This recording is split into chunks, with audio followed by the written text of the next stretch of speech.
Welcome everyone to my new Pokemon Unite character concept. If you don't know, I create a bunch of character concepts on this channel sometimes. I have a whole playlist of them that will be linked down in the description, and here is my new one. It is Rotom. And if you want to guess the next character concept, it is going to be from Unova.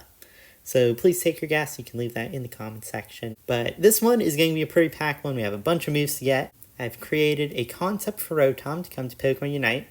And as you can see on the screen here, there's 6 different Pokemon. All of those are Rotoms. Rotom has several different forms. It has 6. It has its base form, and then it has 5 other appliance forms. And all of those I have put into this one concept. And hopefully you guys are ready to hear about that. Please leave me if you think this character is also balanced, if you think it's fun, and just some thoughts on the character, just for, feedback for myself. Before we get into the concept, I did want to discuss my methodology for creating Rotom here. A big part of why I thought Rotom would be interesting is it is a Pokemon already in Pokemon Unite, but as a boss. And taking a Pokemon who's currently in the game and just sort of reworking it and including all of its other forms, only this base Rotom, the big one in the center, is actually the one in Pokemon Unite. None of its other forms. I thought, why not include the regular Rotom and then all of its forms as well into one character concept? And since Rotom is a super flexible Pokemon who can transform into several different types of Pokemon, have different moves in a wide variety of play styles, I thought to translate that best, it would be good to give it a wide variety of moves in the game that all sort of combo well together and allow it to freely transform into each of those different forms and play as sort of a catch-all mage. It can do a little bit of everything, but it can't do too much of it to where it is too good. So Rotom's role is an attacker. It is a ranged character, just like all other attackers, and it is a special attacker. So it's going to be playing sort of like a mage who just does a little bit of everything. A little bit of stun, it's a bit tanky, it has good offense, has some support. The only 2 stats it's really weak on is sort of its mobility and its scoring. And that's how I wanted to make it. It's just like it has some offense, has some endurance, has some support. And, it's weaker in a couple other areas. But it's never going to be bad in most scenarios. And at level 7, it gains 12.5% lifesteal. And at level 7, that is where all the magic happens for Rotom here. That's where it will unlock its ability to transform into its other forms and also gain all of these moves that it can freely use as it wishes, as long as it's in the appropriate form. So next up we have Rotom's ability to discuss. There are 2 different abilities in this one ability. You have a passive and you have an active effect. The ability is called Levitate, and the passive effect of Levitate allows Rotom to take reduced damage from all attacks that affect the ground or are on the ground. So I'm thinking like Garchomp Earthquake, Delphox Fire Spin, stuff like that. So you take 30% reduced damage, and also any stuns or slows or any other things that come from those effects that touch the ground, they will be 50% reduced as well. So this gives Rotom a bit of in-kit protection and also a bit of sustainability to allow for it to be a bit more durable during the fight. Rotom's active effect at level 7 allows Rotom to switch between each of its forms, and whichever form you transform into gives you a new move that changes as you switch into a different form. And all damage dealt to players will reduce this cooldown's effect. And this effect has a 10-second cooldown, meaning you want to deal damage to your opponents and reduce this cooldown's effect. Each damage you do will only be a slight decrease to this cooldown also. So it won't cut it down by 5 seconds or anything crazy like that. It'll be just a very slight reduction, maybe a 0.5 second reduction, maybe at most a second depending on the move you use. And this just allows Rotom to feel like a more fluid character. I want to encourage people to switch into each of these different forms and play with each of the different effects and sort of see how they play together as one character. Next off, we have the boosted attack and then your level 1 and level 3 moves. Your boosted attack is every 5 seconds. Rotom can launch a little bit of electricity that will slow enemies down by 15%, deal a bit of damage, and also reduce all of your moves, cooldowns, and abilities by 5%. So this once again helps you to get your moves up quicker, but it does have a 5-second cooldown, and that 5-second cooldown is a hard cooldown. And 5% reduction is nice, but like it's not a lot. And I didn't want to make it too much. I don't want to make it an overbearing character that just constantly switches forms and do too much too fast. But I want to encourage that playstyle of switching the forms to get your different effects. Our first level 1 to 3 move is Shockwave, as a 7.5 second cooldown, and Rotom releases a little bit of electricity in a designated area, and it goes through any shields and does just a little bit of damage. This is a way to stop early scoring and early stacking. You can hit through shields, and you can get some actual decent damage on a target.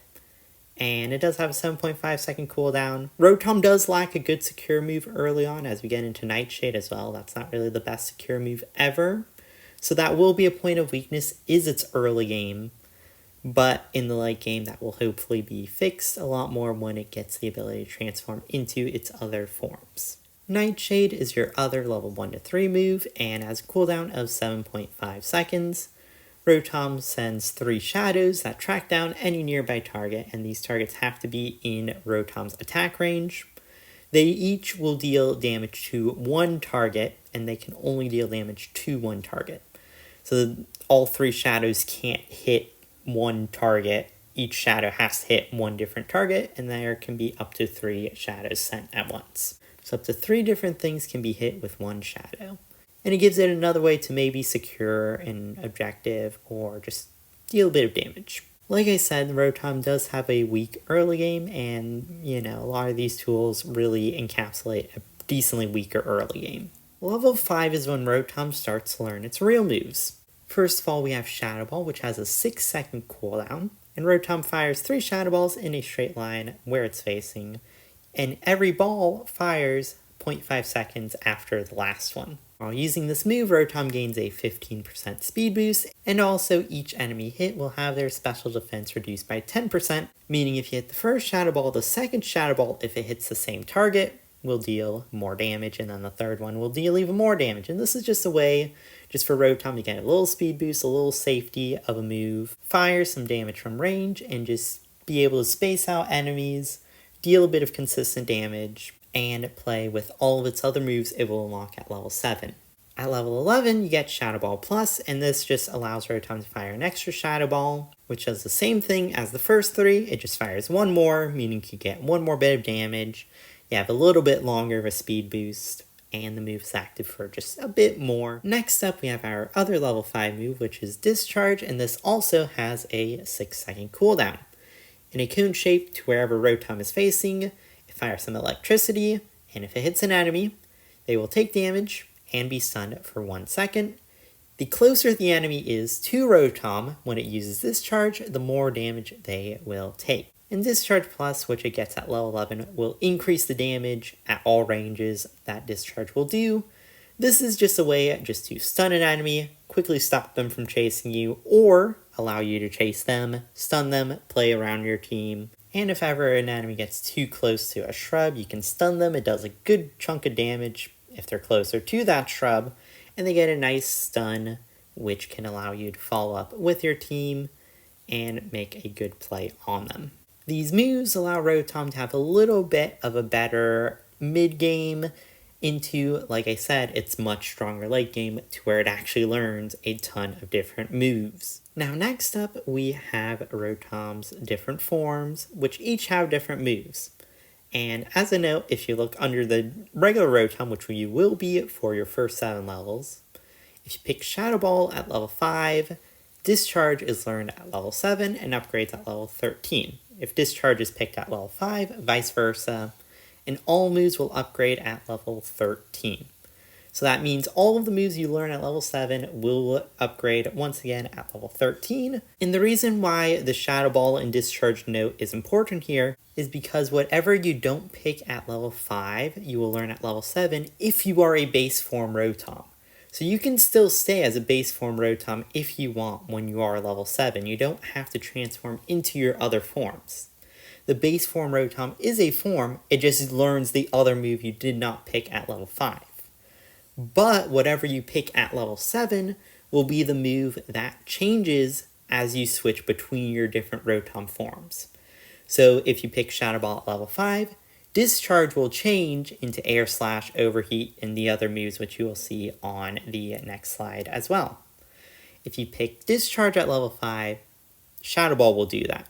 So whatever move you pick at level 5, you will keep for the entire match. And then the next match, you can obviously switch your move. But that level 5 move is your most important move because that will sort of break down how you want to play as your Rotom throughout the rest of the game. So our first form we will discuss is Rotom Fan, who gets the exclusive move of Air Slash, and this has a 7-second cooldown. Rotom swipes in a cone shape in front of itself every 0.5 seconds, so 0.5 seconds slash, and then another 0.5 seconds, another slash, and then another 0.5 seconds, another slash, which creates a total of 3 slashes. Every slash increases in damage. And when you have Air Slash Plus, the last slash will now stun enemies for 0.6 seconds. Air Slash works well with Shadow Ball and Discharge, and you can Air Slash and then discharge something while you're Air Slashing, so then they get hit by the next 2 Air Slashes, and then they're stunned again by the last Air Slash if you're level 13, and then you can discharge them again, and it creates this whole combo, and by the time you finish that combo, you can switch forms and continue the combo with a different form. Air Slash is just meant to be a very quick move that just does a lot of good effective damage and combos really well with both Shadow Ball and Discharge. Next up we have Rotom Heat, and its exclusive move is Overheat, which has a cooldown of 10 seconds. Rotom charges for 3 seconds, and while it's charging, its speed is slowed by 20%. In a big area, once those 3 seconds are over, the whole area gets engulfed in flames and it deals massive damage. This is meant to be Rotom's big finishing move, or at least one of the big finishing moves. It charges up a ton of energy and just releases it all. Massive damage, massive explosion. Now, the one downside with this move is it does have a 3-second charge time, but you can obviously hide, and you can even use your Shadow Ball to weaken the enemy so then they take more overheat damage.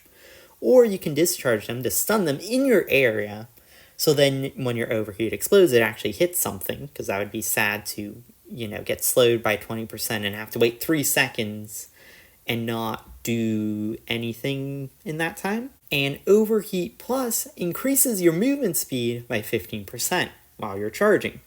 So instead of being at a 20% speed loss, you are now only at a 5% speed loss. So you're still a little slower, and that's so you can't, run down enemies and just chase them all over the map with your massive range explosion that deals a ton of damage. So you are still slowed a bit, but that is less effective. So now you can actually maybe chase down enemies just slightly better and get that at level 13. So we talked about a combo starter with Air Slash, and we talked about a finishing move with Overheat. Now we're on to our last 3 forms, which are Rotom Fridge first, and Rotom Fridge gets the move of Blizzard. That has an 8-second cooldown. Rotom summons a Blizzard in a circular area, which lasts for 2.5 seconds. Anyone who's in that area is slowed and takes damage, and the slow is a 30% slow. So Blizzard will be very effective for recharging your moves, because your moves charge based on how many times the enemies take damage from your other moves. Then imagine how much your ability is recharging per time each of those hits, and enemies are slow by 30%, so that's keeping them in that area for 3.5 seconds with a 30% slow. That just means you're recharging so much of your ability, so then you can switch into something like an Overheat after.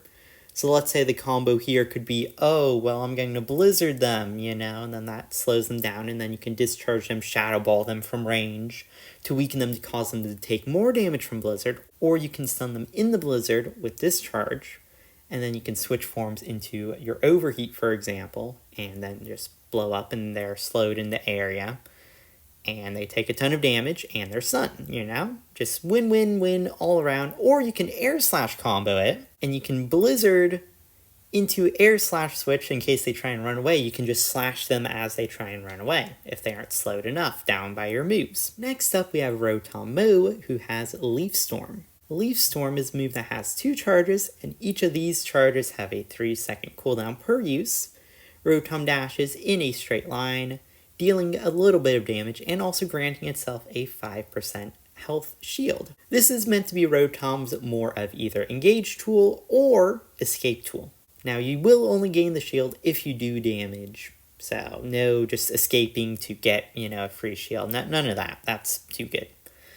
And Leaf Storm Plus, since we're talking about the shield, that shield from 5% gets increased to 7.5%. But what Rotom allows you to do is, like I said, you can dash in, you can dash out.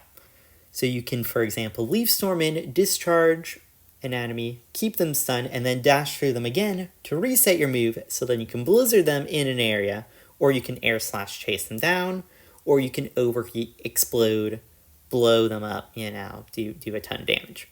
Or you can Leaf Storm through them, Shadow Ball them as you run away, and then Leaf Storm them again as you're running back, and then transform again, and there's so many combos you can do with this character. It's an endless combo character who does have an end if you don't hit your moves. You always want to make sure your moves are getting the most effective value with this character, so then you can keep switching between all of your different forms and attacks. Our final form for Rotom is Rotom Wash, and it has Hydro Pump as its special move, which has a cooldown of 9 seconds. What Rotom does is it conjures 3 circles in a straight line, and after 0.8 seconds of casting, and enemies can see where you put those circles down on the ground, and they're, like I said, in a line here, the water will gush upwards from them. An enemy in each of those 3 circles will be stunned for 1 second, launched in the air, and take a bit of damage. The circles will knock you into the next geyser. So each geyser, you have one that launches, and then the next one, and then the next one. So the circles will knock you into each one of the next geysers, up to 3, meaning you're stunned for 3 seconds, which is a long stun, but it does have a downside to where you will see where the attack's happening. So if you just so happen to stand in there after seeing it for 0.8 seconds, then, well, that one's on you. So Hydro Pump just is another stun. It's a bit of damage once again. So you can stun something with your Hydro Pump, and while they're stunned, you can maybe dash through them with the Leaf Storm, or you can Blizzard on top of them. You could stun them with Discharge. You can use Shadow Ball. You can use Overheat to finish them off. You could just do so many things with this character. So many different moves, so many different combos, but once again, the biggest thing is you have to hit your moves, and then you have to be quick enough to flick to your next form, continue your moves uses, and just keep resetting and doing your things as you do them. Our final ability here is our Unite move, which we learn at level 9 and has a cooldown of 112 seconds, and it is called Shock Wave Shutdown. It uses an attack that covers 1/4 of the entire map, which is a pretty big chunk of the map. It just launches this massive radius, a circle around itself, that just covers a whole bunch of the map, and everything in that area is hit once. It can go through invincibility, but it deals very, very low damage. It will deal maybe like 100 damage to a player. Like, it will be a very, very low damage move just to make it so then this thing is not, dealing 2,000 damage, going through invincibility, it's going to be very, very low.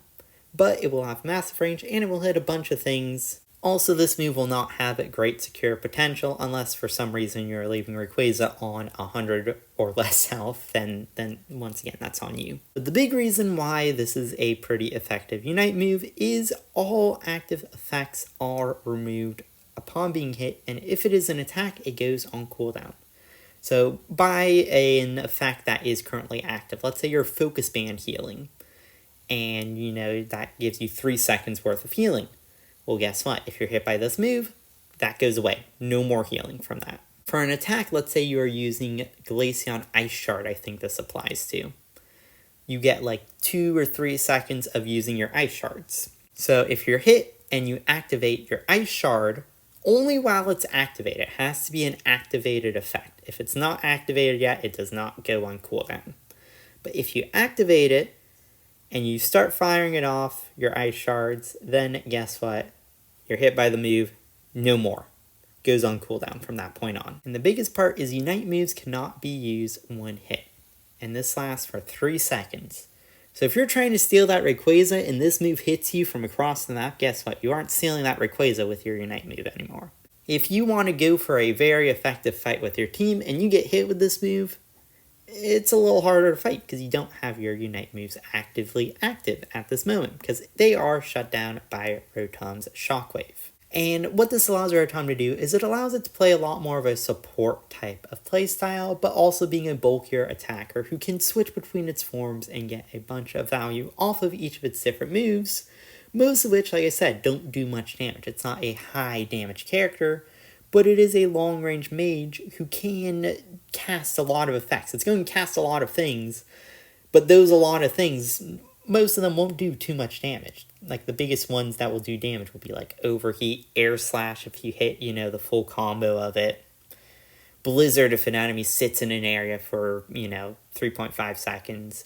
Shadow Ball if you combo that with something else. It's a big combo mage character. And hopefully you guys enjoyed this concept. I enjoyed making it. I thought it's a fun one. I've had this one planned for so long. I finally got it finished, and hopefully you guys enjoy. Thank you for watching. I will see you guys next time. So thank you, and goodbye.